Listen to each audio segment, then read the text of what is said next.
खबर शामिल करें और आपको बताते चलें, chairman PTI barrister Gohar Ali Khan का कहना है शहबाज शरीफ इलेक्शन से भाग रहे हैं, हम इलेक्शन के लिए तैयार हैं। अदालत के बाहर मीडिया से गुफ्तगू करते हुए chairman PTI barrister Gohar Ali Khan ने कहा कि इलेक्शन कमीशन ने इंट्रा पार्टी इंतखाबात से मुतल्लिक हमें एक और नोटिस भेजा है। उनका कहना है पहले नोटिस में पेशावर हाई कोर्ट ने इलेक्शन को हतमी फैसले से रोका था। इलेक्शन कमीशन का 18 तारीख का नोटिस हमने अदालत के सामने रख दिया। अदालत ने आज हमें दूसरे नोटिस में भी रिलीफ दे दिया है।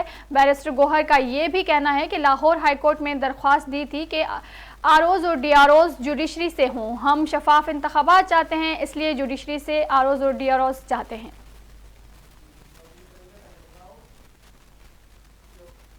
न्यूज़ स्टूडियो से फिल वक्त इतना ही। मजीद न्यूज़ अपडेट्स के लिए देखते रहें उर्दू न्यूज़ नेटवर्क।